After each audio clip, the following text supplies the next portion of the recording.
Hello friends. బుల్లితెర నటులు Kavyasri and Nikhil అయితే ఎంత ఫేమస్ అయిపోయారో మనందరికీ తెలుసు. వీళ్ళిద్దరైతే సీరియల్ ద్వారా కంటే కూడా ఇప్పుడైతే బ్రేకప్ అయిన తర్వాతే ఇంకా ఎక్కువ ఫేమస్ అయిపోయారనే చెప్పవచ్చు. అయితే ఒక పక్క వీళ్ళు బ్రేకప్ అయ్యి చాలా బాధపడుతుంటే, మరొక పక్క మన టీవీ షోస్ అయితే వీళ్ళ బ్రేకప్‌నైతే హ్యాపీగా ఎంజాయ్ చేస్తున్నాయనే చెప్పవచ్చు. ఎందుకంటే టీవీ షోస్ అయితే వీళ్ళ బ్రేకప్ ద్వారా తమ టీఆర్పీని పెంచుకోవడానికి చాలా రకాల ప్రయత్నాలైతే చేస్తున్నాయనే చెప్పవచ్చు.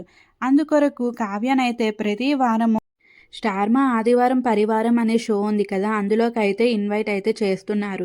ఈ షోకి అయితే శ్రీముఖి యాంకరింగ్ చేస్తున్న విషయం మనందరికీ తెలిసిందే. అయితే ఈ షోలో శ్రీముఖి అయితే కావ్యని ఒక ఆసక్తికరమైన ప్రశ్ననే వేసింది. మీ సీరియల్‌లో ఉండే విలన్స్‌ని చూసి మీరెప్పుడైనా భయపడ్డారా? వాళ్ళని ఎప్పుడైనా కొట్టాలని అనిపించేంత కోపం అయితే వచ్చిందా అని శ్రీముఖి అడగగా, కావ్య అయితే వెంటనే నాకు వీళ్ళని చూస్తే ఏం భయం లేదు. నా రియల్ లైఫ్‌లో చూసిన విలన్ కంటే వీళ్ళంతా భయంకరమైన అయితే వాళ్ళు కాదు. రియల్ లైఫ్‌లోనే నాకు పెద్ద విలన్ అయితే ఉన్నాడు అని స్ట్రెయిట్‌గా చెప్పేయడంతో అక్కడ ఉన్న వాళ్ళందరూ కూడా అని అయితే షాక్ అయితే అయిపోవడం జరిగింది.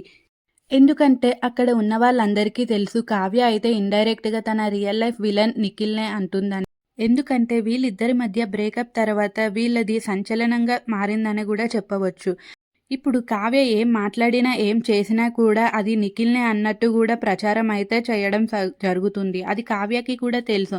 అయినా సరే కావ్య అయితే ఇలా నిఖిల్‌పై ప్రతిసారి ఏదో ఒక కమెంట్ చేయడం నచ్చట్లేదు అని నిఖిల్ ఫ్యాన్స్ అయితే మండిపడుతున్నారు. నీ గురించి నిఖిల్ ఈ విధంగానే కమెంట్ చేస్తున్నాడా? ఏం అనట్లే కదా! నువ్వెందుకు ఇలా ఓవర్ చేస్తున్నావు అని కూడా చాలామంది అయితే నెటిజన్లు కావ్యపై అయితే మండిపడుతున్నారు. మరి కావ్య వ్యాఖ్యలపై అయితే మీ